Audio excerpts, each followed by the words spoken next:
Hello and welcome back to the Transfer Flow. And on today's episode, we look at Newcastle's striker targets. Have they finally settled on their Alexander Isak backup? Then we look at Nottingham Forest's Anthony Elanga replacement. We discuss how Man United should think about their striker options. And we ask, are Chelsea selling their next great centre-back? That's all on today's episode of the Transfer Flow. So we're back for another Monday edition of the podcast. I'm joined by Ted Knutson. How you doing, man? I'm all right. The weather's lovely. It's summertime. Things have chilled out. Like kids are going on holiday. Off you go. Not too bad. Well, look, before we get into it today, we need to ask favors from everybody. You guys have really been coming through recently. The views and listens on the podcast have been phenomenal. So we really appreciate the word of mouth that we're getting from you guys. But also, we want to remind you that the Premier League previews are on their way. In fact, I sent a draft of my one to Kim this morning. Whoa, you're so good at working ahead. Well done. Yeah, well, I had to this week.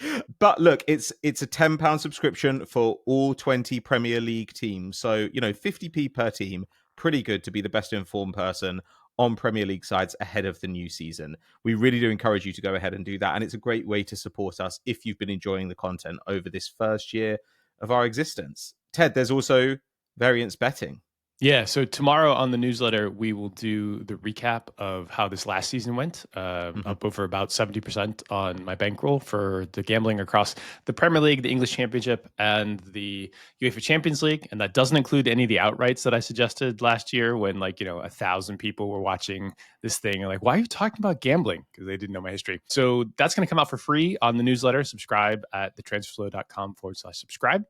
And then next week, I will start to do the outrights again. So you'll see outrights for the English Championship suggestions for those bets. And then you'll see outrights for the English Premier League. And for those of you who don't like hearing about gambling, I'm sorry. It's literally my profession for 20 some odd years. So you're just going to have to deal with it because it's all about me. It's not. I would also say that the kind of gambling you encourage is not really the quick fix gambling that some people think it might be. It's very much like, you need to understand this is like stock market for me. And exactly. I have 2 decades of experience in this space and have shown to be very good at getting returns above and beyond the market. So yeah, we have lots of good advice for you. And that'll start rolling out next week on the variance betting subscription as well. And if you want to hear us talk about how great we are even more, you can check out our 5 best predictions video that we've got on YouTube right now. I forgot that you said, being quite punchy at the time, that you thought United would be closer to relegation. Was it to the title or to Champions League? So this was to the title, but I also said not top 4 in it because they're correlated things. And I was like, no, I'm very clearly on not top 4 on this one. Absolutely not. That worked out okay. Genuinely, if you want to meet us in person, by the way, because we put this one out fast, if you want to meet us in person, we're going to be in Covent Garden on Wednesday, the 30th of July, from 4 p.m. to 6:30 at, I think, Craft Beer. You can check my socials if you want to, but we are actually doing a TTF meetup. If there's a lot of us, I will be shocked. Usually I get 5 to 10 people, often close friends that are hanging out. But no, you're all welcome. And there's no sign up or anything. Just come see us and hang out. Yeah. And, you ask me a question about football and I'll go off to the loo and look up the stats and then come back and give you an answer. That's how it'll work. All right. Should we get into some of the transfers that we've got lined up today? Because Newcastle has been on my mind lately. Oh. Because I'm writing a Newcastle preview. Oh. And they've been kind of flailing. There have been various lists going around in all the newspapers saying they've missed out 5 targets. They've missed on 6 targets. They've missed on 7 targets. But they are clearly trying to get an Isak backup, which I think is a smart move. And now, reportedly, they're interested in Randal Kolo Muani. United also linked with him as well. It would be quite funny if they missed out on one Frankfurt forward for 90 mil in Ekitike and decided to go for another who went for that price a couple of years ago only to bomb out of PSG, and now they're trying to shift him. I'm quite surprised at how badly shifting him is going for PSG. Maybe their ask is crazy, but he had a decent enough second half of the season at a Juve side that can't do anything. I don't agree with that at all. Really? I think Juve suck, and I think he got chances there. He didn't get a lot, but he got chances there. He scored some goals. I thought his shot volume for the last 2 seasons that he's been is fucking terrible. But it was bad in France as well. His shot volume's only once been good at Frankfurt, right? This is what I'm trying to say. Like, you had a one-hit wonder that somebody overpaid for, and everybody's realizing that they only had one hit in them, and now, like, this is a liability. And I thought also, given the early hype around his Juve period, and the Italian media are particularly bad about hyping things that happen fast and then, like, guys tail off. There's a lot of forwards in Italy right now that people are looking at like, oh, he's actually pretty terrible. Like, yeah, we always thought that he was like totally unsustainable, but you guys decided to overpay for him. Like, Vlahovic is top of the list, but it happens regularly. Yeah. So I looked at Kolo Muani's stats and I was like, ooh, I didn't know this. I thought that he was like, stomping, and he just has not been. And he doesn't because he can't get any fucking shots. And if you're a center forward who can't get shots, like, as good as you might be at setting up teammates, like, you can't do Joshua Zirkzee ×2. It doesn't help you. Like, what's the fucking point? Sure. I mean, the thing is, though, I would say that, like, while his shot volume was quite bad in his youth, and actually it was bad at PSG. This is what I'm saying. You can't have bad shot volume at PSG. But he was putting up slightly better bad shot volume at a Juventus side that literally did nothing. Like, could not do anything. Did not attack. Couldn't do a thing. Why is this assigned to buy him? because I think that it's a circumstance in which it would be hard for anybody to succeed. And I think that if you're looking for the kind of forward who can do a little bit of winger stuff, a little bit of striker stuff, cover some positions, I don't know how much he is. Like, that's the problem. There's basically no consistent reporting on how much he's going to cost. This is like God knows number 5. A little bit of do. It's just, I hate this deal. I hate it. I hate it. I hate it. I want nothing to do with it. Keeps coming to my mind recently for some reason. Mambo number 5 has come up like 3 times with my wife in the last week, but and her name's not even Sandra. But it's definitely not. It's like unfuckable name. Anyway, like, sorry, but I don't know. Like maybe this is like Juve supposedly wanted to make him permanent. Juve supposedly wanted to like ditch Vlahovic altogether to make him permanent. So maybe United and Newcastle, or just PSG, being like, who seems rich in the Premier League? These two sides would make sense. But he was a decent dribbler before, and he was like, pretty good at picking the ball up in kind of wide positions.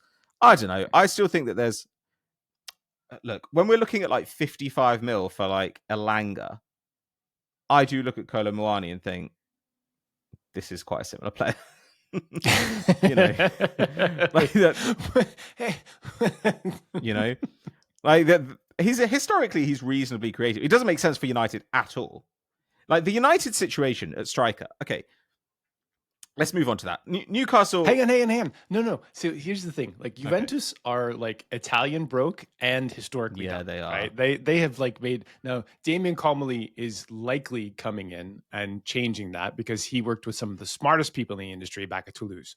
They are now gone from Toulouse. Comolli has gone on to Juventus. He's gonna apparently give a talk at the Statsmom/Huddle conference this year, which I was like surprised and impressed by. But this is the guy that sort of got run out of Liverpool a little over a decade ago for Stuart Downing and Andy Carroll and all of those messy things as well. Yeah, I don't. This thing is everybody looking at it and seeing damaged goods and being like, ooh, I don't really want to do that. And the fact that I think you're probably right. I think that PSG have been pretty good at sales and leaking rumors around and stuff like that. Who else is on the Newcastle list that they missed? Because I think that's also quite interesting. But their most important thing that they did this summer was keeping Isak, right? Like that was the thing that was on top of their list. We've seen Liverpool lock up Ekitike, according to all of the media, they say it's happening. £69 million plus 10 million in add-ons. So it's not even like the end of the world in terms of price for one of the more promising young footballers in Europe. But like, let's touch a little more on Newcastle, because I know you just delved into it and you might be the Newcastle expert in all the world at the moment. Well, I don't know about that. I mean, I was limited in my word count, Ted, which I don't like to be, as you know. Okay, so supposedly Ekitike, obviously. Delap, another guy who they were interested in. Liam, not Rory. Yes, Liam, not Rory. They want Yohan Wissa. They're still kind of like trying to get him, but now that the Mbeumo money's coming in, I think that Brentford are going to play extreme hardball there. We talked about this the other day. He's got a year left on his deal. I don't really know how hard the ball is. He's got an extra add-on as well, so they can extend that to 2, which means that they can play tough on it. Because Nottingham Forest were potentially in for him. He's allegedly a target for Tottenham. And then Newcastle, he's a backup. But again, 28, 29, like quite a valuable, versatile player. But, how long do you want to have him and how much money you're going to pay? Who else did they miss on? They missed on... Supposedly they were interested in Madueke, in Dean Howson. Like, there have been a bunch of guys here that they've taken swings at. And the question I have about this is, like, we obviously heard about the Mitchell versus Howe thing.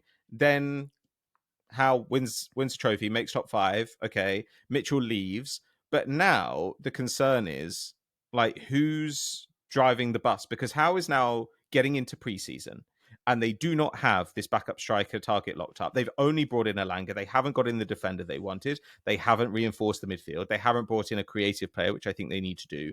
So suddenly, I look at this and I think, okay, so now these are like 2 full-time jobs. That is Eddie Howe trying to do both of these over the next couple of weeks? Because I wouldn't want to be doing that.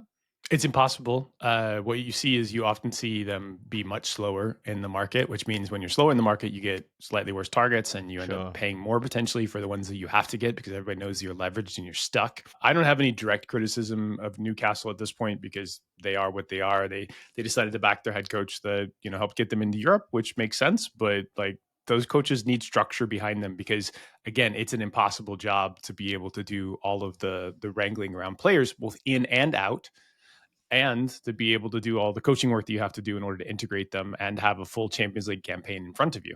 I think the other thing to be aware of is that a Newcastle is not the same as a Chelsea, is not the same as an Arsenal, is not the same as like these top tier clubs in terms of like prestige and cachet and also just livability. Like when players look at Newcastle, they're like, oh my God, that's like infinitely far from London. And so when they look at it, like it's probably easier to go in the cheaper places and recruit guys to say, hey, come live here. Like, we're going to get you set up. We've got like an onboarding program for your wife and everything else. We've got like a nice little community here. And, you're getting such a large pay bump because you're not like already a Premier League player or not like a top tier European player that you can come and live here and you'll be excited by it. Right. As opposed to if you're trying to recruit somebody that already lives in a great place, that's already making pretty good wages, like it's a tougher sell. And I think that is going to be a pretty consistent challenge for them in the coming years. Okay. It's not something people ever think about, but we were lucky enough at Brentford that, we were able to recruit people into London and they'd be like, oh yeah, London's pretty cool. And we could take a player that was making 2,000 and turn that into like 6,000 pounds a week. And he'd be excited by it. When we were trying to do the same sort of thing at Midtjylland, which is in the middle of nowhere in Denmark, they were like, I don't think my wife or my girlfriend's, who do I even date if I go there? Like, what is going on? It was a much, much tougher sell. Yeah, sure. I mean, the last time I remember this conversation being really prominent was when Alexis Sanchez went to Arsenal over Liverpool, back in whatever it was, 2015. And at the time, this was kind of the whole 2014, I think. The whole conversation was this, like, oh, he wants to live in London rather than living in Liverpool. Now, Liverpool is a great city. Newcastle is a great city, but Liverpool is considerably closer to London and therefore to Paris and to Europe generally than Newcastle is. Do you remember Michael Owen taking a helicopter to training every day? Yeah. Yeah. I remember that. Yeah. Anyway, sorry. Some guys really, really care about where they live, or some guys, families and spouses, really care and they don't want to be away from them, and it's a pretty big deal. Anyway, I'm just speculating on some of the reasons why it's more challenging for Newcastle to recruit, but their structure is a concern, and it's been a concern for a while, and they tried to set up a good one last time and big clashing of heads there, and now they're back to no structure but no clashing. At the same time, they managed to convince Isak to leave San Sebastian and go to Newcastle. So that was money, a large sack of cash. Sure, but they supposedly do have some of that. I mean, maybe they've given it all to Eddie Howe now. All right. Well, let's look at United then, right? Because United are now being semi-reliably linked with interest in Nicolas Jackson.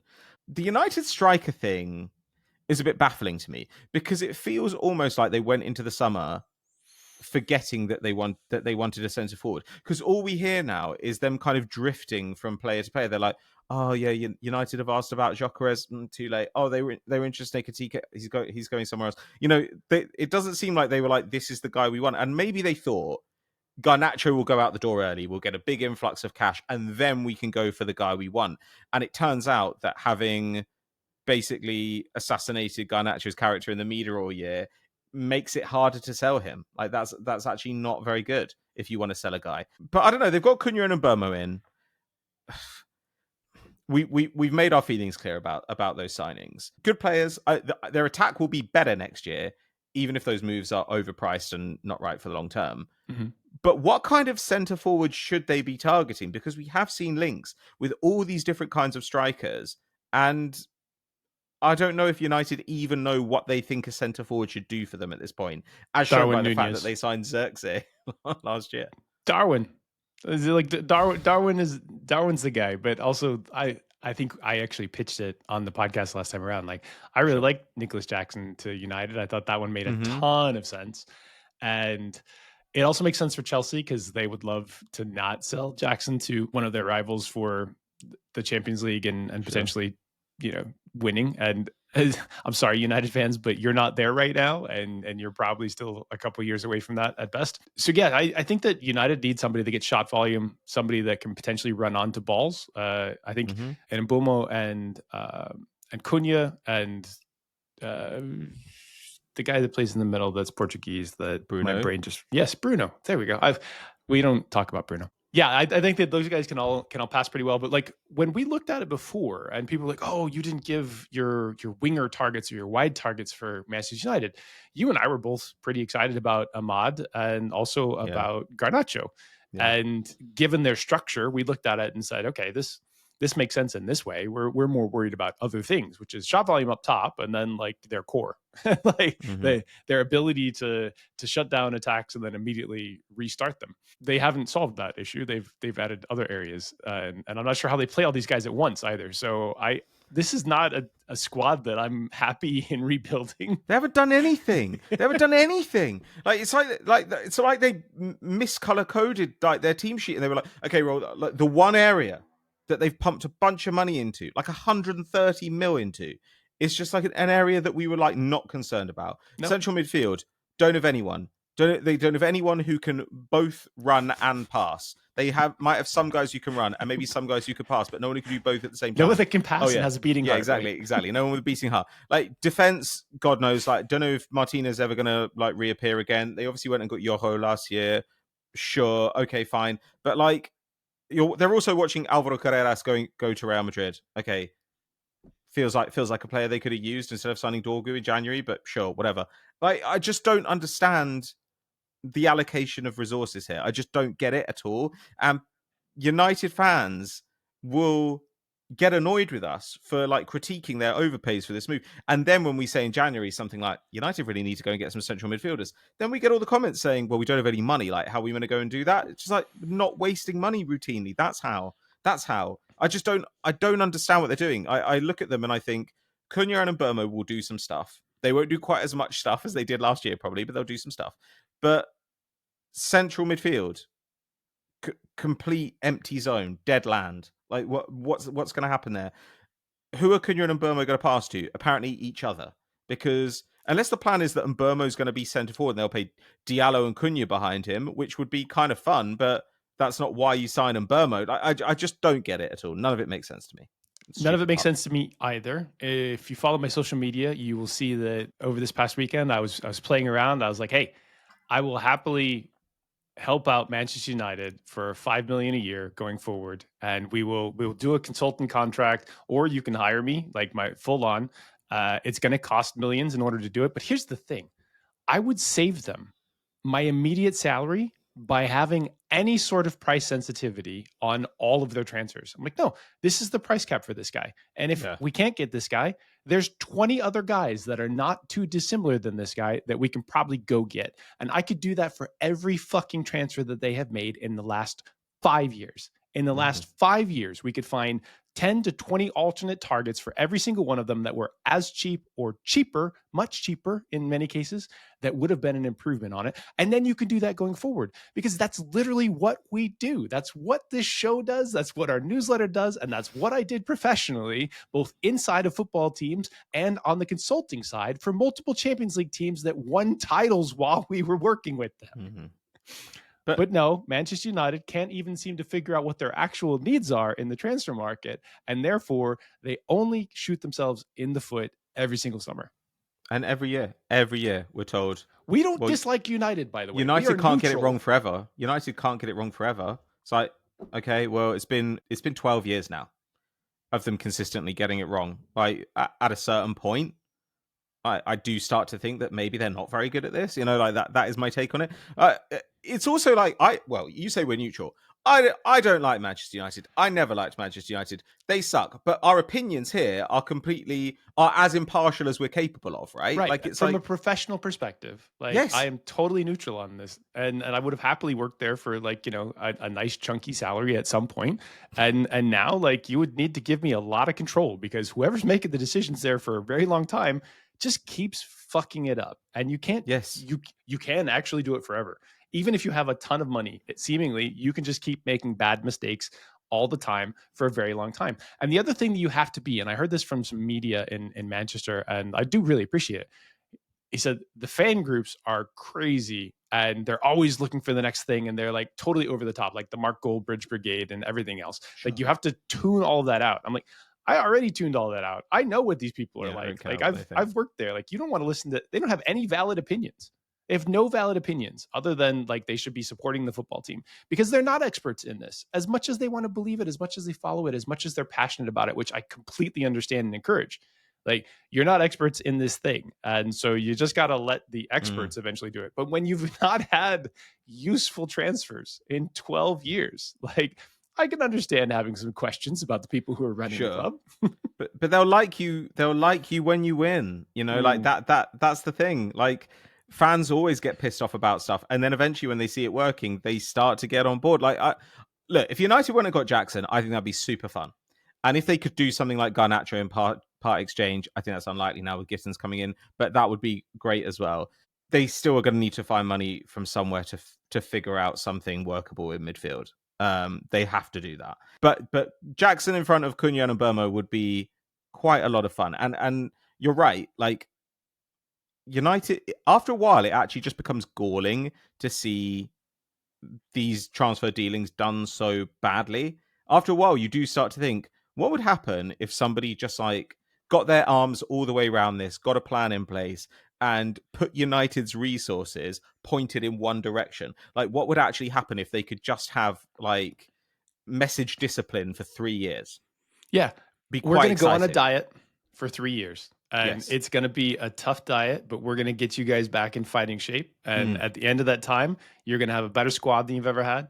At the end of that time, we're going to start a flow out of the academy to be able to do that as well. We've got because the academy takes years too. People are like, oh, Manchester United still have a great academy. They have an okay academy that seems to make bad decisions between the gap between the academy and actually getting players to the first team. I think they have first team players that have recently been bought or previously trained players that are now at Real Madrid and Barcelona. This seems like a solvable problem. How do we better figure out how good these players are and either keep them or sell them ourselves for 40 some odd million, as opposed to what the current problem is, which is, they get sold for 10, 15 and then go on to Real Madrid.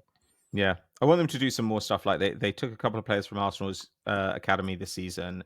Very highly rated young striker and a fairly well rated young defender who has now had some first team minutes in heaven.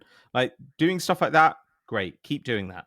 And definitely hang around Chelsea, because I continue to believe, as we will come on to later, that sticking around Chelsea, waiting to pounce on the guys that they weirdly take against or that they have to sell to make room for the new hot garbage. Sticking around Chelsea to do that, I think, is an increasingly smart tactic. So United should be thinking about this. And if they get Jackson, I don't know what they'll do about midfield, but if they get Jackson, it will be super fun. So I'm on board with it. And if you work at Manchester United and you want to get in touch, just reply to the Transfer Flow email.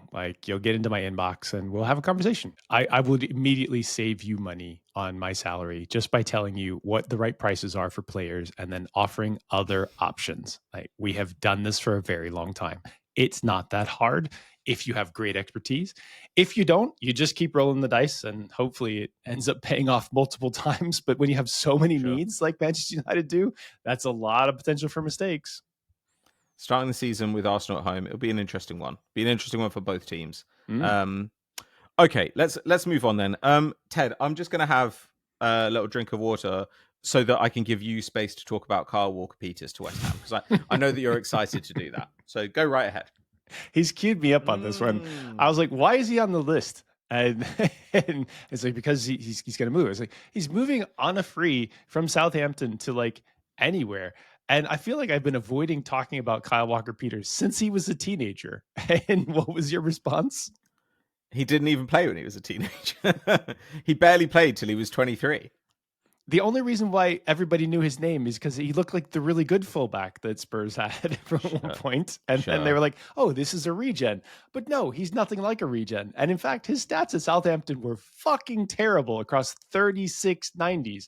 I was like, why would anybody want him as a player in the first team in the Premier League? It seems like that's a league too high for him. To be fair to him, some of his stats were amazing. Like the Kyle Walker-Peters thing, right, is that like he doesn't contribute in attack and he doesn't really contribute in defend. But the bit in between where he just runs up the field with the ball, he does that a lot. So like he's just like a super high volume progressive carrier and attempts a lot of dribbles. He actually historically was a much better defender. Like when he was kind of about 4 years ago, he had much higher defensive volume and was, I think, just generally, like when you watched him, was a more robust defender. Now he's 28, but maybe he'll have a slightly later peak because, as I said, he basically didn't play football until he was 23. So here's my take, being a little bit kinder. I think he is an excellent championship fullback. Sure, I think when he gets into the Premier League, he's completely outmatched physically at this point, like on the things that actually matter, which is either getting the ball to the final third and helping his teammates score, or in particular, actually defending. And Southampton were one of the worst teams we've seen in recent times this year. This guy was an ever-present for Southampton last season. Could be, and 2 out of the last 3 years he has been in the Premier League with that team, and each time he's been terrible there and very good in the Championship. Like he's not. No, he's been. It'll be interesting to see if apparently they're going to move him back to the right, which will be interesting because obviously he's like a right-footed right back who has played at left back or left wing back for pretty much his entire professional career now, which is kind of interesting. I'm intrigued to see what Potter does here. Like maybe he has a plan to go to a back three and use him as a wing back. I don't know. Okay, but I'm intrigued. He's 28 now. he's on a free. We're so old. You can keep the fees the wages relatively low. Like I don't hate this if they've got some sort of conceptual plan that they're limiting the damage and then they think that they can adjust him. And if not, like you just ship him back to the Championship and he gets to help a team bring somebody else up every single year. He gets a nice promotion bonus and there you go. Yeah, exactly. Okay. Let's move on then to a player that I think we are a bit more excited about. Renato Veiga. This one's fun. Of Chelsea Football Club. Like Kolo Muani, spent the second half of last year on loan at Juve, got about 1,000 minutes. He's 21 years old. He's 6'3". He played as a centre back there. He's also played as a left back and a defensive midfield, but he apparently wants to be a centre back, which is why he went to Juve. Now Atletico Madrid are interested in him. The price they've been quoted is supposedly about £35 million, which kind of feels good. Like I would do this over Romero if I was Atletico Madrid. No questions asked. Like definitely do it. So this one's really complicated, and it's complicated for positional reasons. Basically, what you're looking at with him is like he had his 21-year-old season this past year. Chelsea picked him up out of Basel as a central midfielder most of the time. So when you looked at him there, you're like, ooh, I'm not excited by any of this, but he's like a pretty decent ball mover and he can win the ball in the air as a central midfielder. So like that's fine, but why are you making that transfer for a central midfielder other than some price discipline? It didn't make much sense at the time. Then he goes to Juve, and at Juve, he was a very good center back. And you're like, okay, now I'm intrigued because we know that physically he's very interesting. We know that he's got some ability to move with the ball. We know he can win the ball in the air. And now you're suddenly seeing, oh, this is like an entirely different player that is physically, he doesn't get dribbled past. He's got pretty good blocks. And we know that he's excellent in the air. So like anywhere that we take him, He's going to be comfortable on the ball, and he's a physical matchup for most of the good players, if not all the good players in the world at age 21. Now I'm very intrigued by it, but I feel like Chelsea might have gotten lucky on this one, because like if you're buying him as a central midfielder or a defensive midfielder, you're like, nothing about that particularly stands out other than his size and his athleticism, but like he doesn't do great midfield things. Now, if you're like, okay, everybody needs pacey center backs, and he's a left-footed pacey center back, now I'm super intrigued, and that's why this makes sense.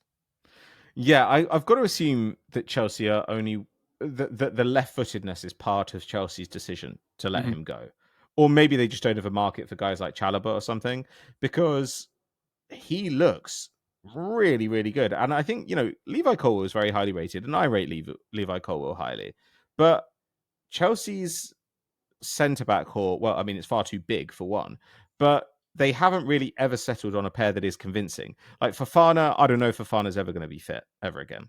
I guess they've got Anselmino coming in, like his Benedictine monk name. Like who else have they got there? They've got Badiashile. Yeah, they've got Mamadou Sarr, who's going on loan back to Strasbourg after signing like his 25-year deal. Yeah, there's just a ton of these guys. Tosin, I guess. Like this feels like a clear area where Chelsea can upgrade. Veiga looks so talented and he's so young that I would want to have a good look at him next season, because I also think that Cucurella is upgradable. So maybe Renato Veiga can be persuaded to play that hybrid centre-back, left-back role in your team. I don't think they care. I don't think that they have enough care for some of these players, especially since he was like barely around, right? So he was around for like 5 months. And if he wants to go on and they can make good money off the deal, which they do still need to sell for UEFA stuff, like I think they're pretty happy to ship guys on. He come in at a pretty decent profit. The danger in Chelsea's strategy from last summer is they bought so many players and they don't have that many minutes to go around in their main team. And in fact, like possibly, it costs them at times not having like some settled groups of players, having maybe too big of a group. But if you don't have enough enough playing time to continue to develop these players, or they have to go out to places where they may or may not develop, what happens is the ones that are good, like suddenly have interest and you can sell them on. The ones that were bad, like they're just kind of sunk costs and you're constantly trying to loan them out somewhere and hoping that they eventually have like a payoff. And then you have to do all of the sifting to make sure that you're trying to get the good ones versus the bad ones. Some of these just like fall through the cracks. And you definitely see players that you're like, we have no real affinity for this guy. Like he was around for a bit. We think that he's fine, but we got to bring him back in too, in order to integrate with the group, which may or may not happen. Atletico Madrid, if you're interested, he does no affinity for Chelsea, so he probably happily just goes on to the next place. Man, I think we're going to have to talk about Atletico Madrid at some point, because they have been busy and some interesting signings.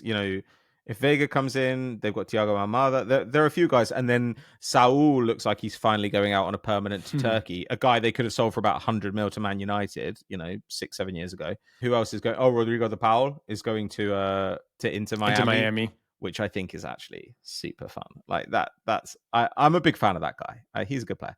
Look, if they do this, then yeah, great. And as I said, I think, this idea that buying Chelsea cast-offs is bad in some way, I think is absolutely nuts. Like there's so much good stuff just getting slung out the door at Chelsea, because like you say, it feels like they can't really keep track of everything they have on the books. And when they get offered profit, they just have to take it. So yeah, great. Well, from an accounting perspective, like maybe that works for them. They like sunk a bunch of money in. They're getting multi-X fees on certain players. Other ones, they're just part of the endless loan army. Doesn't mean they'll pay off eventually, but good luck to them. All right, okay. Shall we go on to Nottingham Forest? Because, recently I feel like we've been trying to cover some more of the kind of non-Champions League teams in the Premier League. And it's quite interesting to see what some of these sides do when they sell a player for big money. So obviously, Forest have sold Anthony Elanga. And it looks like they're replacing him with Dan Ndoye from Bologna, or trying to replace him with Ndoye. He's Swiss. He's a wide attacker. He got 12 goal involvements in the league last year, but off under 10 expected goals.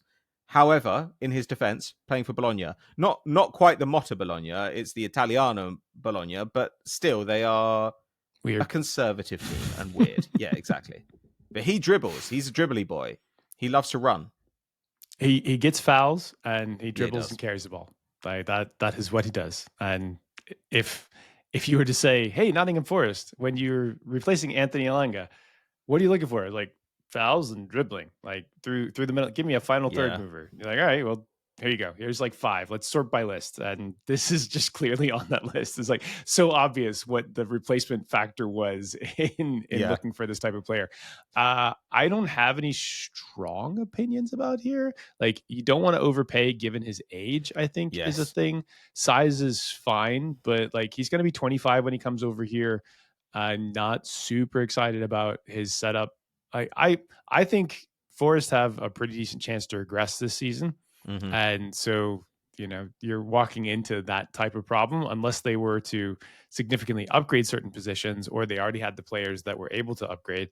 I don't see this as exciting. It's probably necessary, but this isn't something that really feels like, oh, he's going to potentially push them on and get them into that Champions League sort of factor again.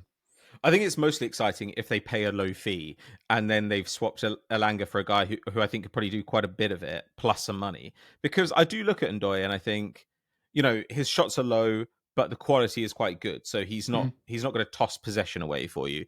He's pretty good for getting touches in the box and receiving these outlet passes despite not being on the ball that much. And I think Forest are in that quite weird position, right, where they can potentially get good value from a guy who's not that creative, but does get the ball in good areas and does have good carry numbers because Forest are quite good at getting you open space to run into. It feels like all he needs to do in this role is not toss the ball away and get the final pass right fairly regularly. Like that's basically what Elanga did last season. Win some set pieces, some free kicks, like in good spots. I can see the shape of it. I'm not excited by it, but I'm also not like against it. And I think the numbers were in like the 20 to 25 range that I had seen rumored. So that's what I saw. Then there was a rumor that they wanted like 45 million euros, and I was like, well, obviously don't do that. But if it's like sub 25 million euros, I think that's super interesting. And he's definitely got tools. He's closing in on 25, but he's got tools. So I'd be interested. We liked the Ndoye move for Everton last year as well, and he actually was able to create problems. I think we were probably a little bit higher on that in stats basis than this, but again, if you're looking for somebody that's really able to get you into that final third, this is that type of player. So that's probably the driving force behind it. Yeah, totally. Okay, right. We've got one more before we get out of here. Apparently Bournemouth and Sunderland tussling over Lille's Bafodé Diakité. He's a 24-year-old defender. He's just under 6 feet tall. English football fans going berserk. But he does look like a pretty good player. Like apparently Bournemouth had 30 mil turned down for him, 30 million euros. If 2 Premier League teams want him, then I think Lille are going to get paid. But he's interesting. I'm quite positive on him. What do you think? I think he's probably fine. Aerial win percentage is certainly there, despite the fact that he's small. But like, then you're like, okay, so how often is he going up for aerials? And it's not a lot. So sure. He definitely picks his moments and wins when he has to. A couple of years ago, he was definitely not ready for prime time, and he's grown into the role pretty well. We should talk about height, because this is something that gets argued about and has been argued about for probably the last 20 years consistently in recruitment circles inside of teams, both in the Championship and the Premier League. So scouts and coaches love big, burly players, right? And Arsenal certainly revamped their transfer strategy to get much larger players after having been sort of physically dominated in the toughest matches for a really long time. But I always had a pushback in this space when we were talking to our coaches, because I said, who are 2 of the best defensive midfielders over the last like 20 years? Like, oh, well, it's like, would we say Makelele was like way back when? Yeah, sure. But the game's changed. Okay. How about Javier Mascherano? Okay, yeah, fine. And N'Golo Kante? Like, would we agree that like he's an awesome defensive midfielder? Like, yeah. Okay. Those guys are like mid 5 foot level. Like they are tiny. One of those played center backs for multiple seasons. Yeah. At Barcelona. If you know your style of play, you can get away with different things. Now, I would not put Mascherano as a center back in the current style of play that exists in the Premier League, I think that would be deadly. But a 6-footer's probably, as long as you know he's got pretty good leaping ability, is pretty interesting. And the midfield thing, it is so much more important to be able to run really fast and cover lots of ground in the midfield than it is to be big and tall. And we had a couple of big and tall midfielders when I first came into Brentford, and I was like, those dudes can't run anymore. Like, they can't cover any ground. and it was like a real big conversation thing, because like, oh, we only want somebody that's like 6'2" or above. I was like, okay, I want somebody that like covers a ton of space, because like that's the type of football that we need to be able to play. Yeah. If you've got a pacey center back that's 6 feet tall and shows decent leaping ability, like, I think they'd be totally comfortable with it. And Lille have a history of producing good talent out of that out of that space.